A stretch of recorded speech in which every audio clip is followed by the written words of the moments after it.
میرا نام شگفتہ ہے۔ میں اپنے نام ہی کی طرح نرم و نازک سی تھی۔ میرا تعلق ایک غریب گھرانے سے تھا، مگر میرے خواب بچپن ہی سے اونچے تھے۔ اپنی شادی کے حوالے سے میں نے بہت سے خواب دیکھ رکھے تھے، لیکن میری شادی ایک عام سے شخص سے ہو گئی، جس کی آمدن سے گھر کا خرچہ ہی بامشکل چلتا تھا۔ تو عیاشی کرنا تو بہت دور کی بات تھی۔ سارا دن ہماری چھوٹی چھوٹی باتوں کی تکرار میں گزر جاتا تھا۔ گھر کی ضرورتیں ہی پوری نہیں ہوتی تھیں۔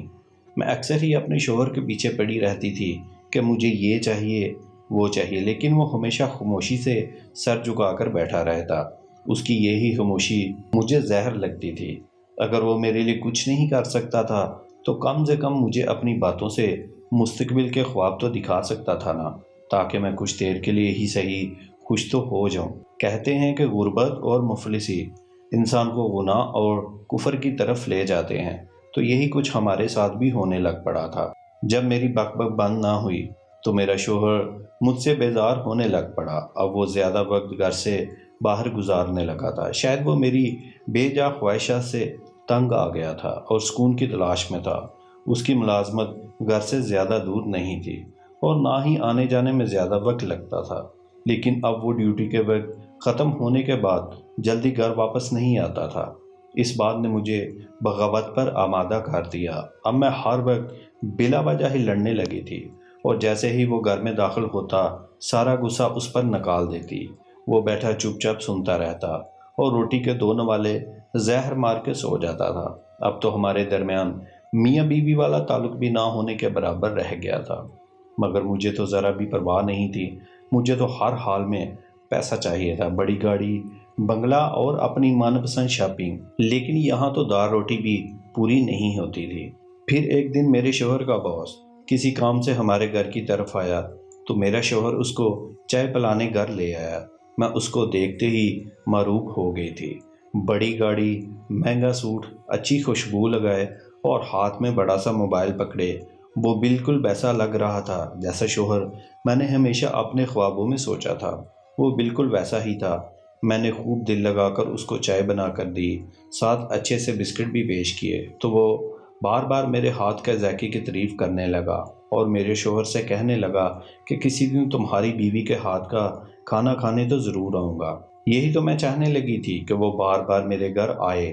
جب تک وہ میرے کمرے میں رہا میں بھی اس کے پاس ہی بیٹھی رہی۔ جب بھی میری نظر اس پر پڑتی تو وہ میری طرف ہی دیکھ رہا ہوتا۔ میں اندر تک خوش ہو گئی تھی۔ اس کے جانے کے بعد میں کچھ اداس سی ہو گئی تھی۔ جب رات ہم سونے کے لیے لیٹے تو میں نے باتوں ہی باتوں میں اپنے شوہر سے اس کا نام پوچھا۔ میرے شوہر نے اس کا نام وجاہت بتایا۔ واہ کیا خوبصورت نام ہے، بالکل اس کی شخصیت کی طرح۔ جس طرح وہ پیارا اسی طرح اس کا نام بھی پیارا۔ میں نے دل میں سوچا۔ جب میرا شوہر سو گیا تو میں نے اس کے موبائل سے وجاہت کا نمبر نکال لیا اور اپنے موبائل سے اس کو میسج کیا۔ جلدی ہی اس کا جواب آ گیا۔ یوں لگا جیسے وہ میرا ہی منتظر تھا۔ میں نے اس کو اپنی تعریف کرنے پر شکریہ بولا اور گھر آنے کی دوبارہ دعوت دی تو وہ سمجھ گیا، اور یوں پھر میرے اس کے ساتھ تعلقات بن گئے۔ کچھ دنوں بعد جب میرا شوہر کام پر گیا ہوا تھا تو وجاہت کا فون آیا کہ میں آپ کے گھر کے سامنے سے گزر رہا تھا، اگر اجازت ہو تو گھر آ جاؤں۔ میں نے خوشی خوشی اجازت دے دی کہ بھلا اس میں پوچھنے والی کون سی بات ہے، آپ کا اپنا ہی تو گھر ہے، جب چاہیں آ جائیں۔ تھوڑی دیر بعد وہ میرے گھر پہنچ گیا۔ میں نے اس کی خدمت میں کوئی کمی نہیں چھوڑی۔ جب وہ واپس گیا تو تب تک ہمارا پکا ارادہ بن چکا تھا کہ میرے شوہر کو راستے سے ہٹانا ہے اور ایک دوسرے کو اپنانا ہے۔ وجاہ نے جب مجھے اپنانے کا ارادہ ظاہر کیا تو میں اس کی گود میں گر گئی اور اس کی ہر جائز ناجائز خواہش پوری کرنے لگی۔ اس کو بھی میرے ساتھ وقت گزارنے کا چسکا لگ گیا تھا۔ وہ جب بھی آتا میرے لیے ڈھیروں پھول، کپڑے اور طوائف لے کر آتا۔ وہ ہر 2 دن بعد آتا، مجھے حسین خواب دکھاتا اور میرے جسم سے کھیل کر چلا جاتا۔ اس کے جسم سے اٹھنے والی خوشبو مجھے کچھ اور سوچنے ہی نہ دیتی تھی۔ میں سارا دن اس کے خیالوں میں کھوئی رہتی تھی۔ میں تو بس اسی بات میں خوش ہو جاتی تھی کہ اتنا امیر اور خوبصورت آدمی مجھ سے پیار کرتا ہے، میرے جسم پر مرتا ہے۔ اب تو سمجھو میرے 2 شوہر ہو گئے تھے، لیکن پہلے والا تو بس نام کا ہی تھا۔ کچھ مہینوں تک یہ سلسلہ چلتا رہا۔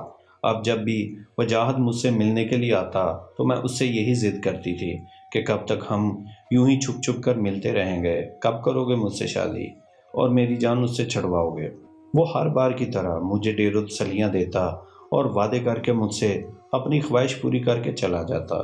وہ جو پہلے ہفتے میں 2-3 چکر لگاتا تھا اب 10 دن کے بعد آنے لگا تھا، اور کبھی کبھی تو یوں لگتا تھا جیسے وہ مجھ سے اکتا گیا ہو اور فرار چاہتا ہو، لیکن اگلے ہی لمحے میں یہ سوچ کر سر جھٹک دیتی کہ وہ جو اتنی دور سے مجھ سے ملنے کے لیے آتا ہے، مجھ سے اتنا پیار کرتا ہے، وہ بھلا مجھ سے کیوں اکتائے گا؟ اور پھر کچھ مہینوں بعد ایک دن وجاہت آیا اور مجھے ایک پڑیا میں زہر دے گیا اور کہنے لگا کہ یہ اپنے شوہر کو کھلا دو، ہماری جان اس سے چھوٹ جائے گی اور تم آزاد ہو جاؤ گی، پھر میں تمہیں اپنے ساتھ لے جاؤں گا، اس کے بعد ہم دونوں ہوں گے اور ہماری نئی زندگی ہوگی۔ میں تو یہ بات سن کر خوشی سے پاگل ہو گئی۔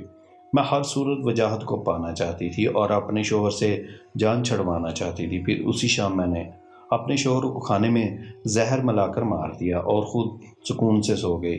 بس آج کی رات کل میں اپنے وجاہت کے پاس ہوں گی۔ لیکن معاملہ اتنا آسان نہیں تھا جتنا میں سمجھتی تھی۔ محلے کے لوگوں کو شک ہو گیا تھا اور پولیس ہمارے گھر پہنچ گئی۔ 7 دن کے اندر اندر میں مجرم ثابت ہو کر جیل پہنچ گئی، اور جس کو پانے کے لیے یہ سب کچھ کیا وہ پتہ نہیں کہاں فرار ہو گیا تھا۔ اب مجھے سمجھ آئی کہ وجاہت کا دل جب مجھ سے بھر گیا تو اس نے یہ ساری چال چل کر مجھ سے جان چھڑوا لی اور خود بھاگ نکلا، مگر اب میں پچھتاوے کے سوا کر بھی کیا سکتی تھی؟ لالچ میں آ کر میں نے اپنا ہی گھر اجاڑ لیا تھا۔ اب میں جیل میں اپنی باقی زندگی کے دن پورے کر رہی ہوں۔ اردو ہندی اسٹوریز کے پیارے ناظرین، ہمارے چینل کو سبسکرائب کر لیں، بیل آئیکن کو دبا دیں۔ ملتے ہیں ایک نیو اسٹوری کے ساتھ، تب تک اپنا خیال رکھیے گا۔ اللہ حافظ۔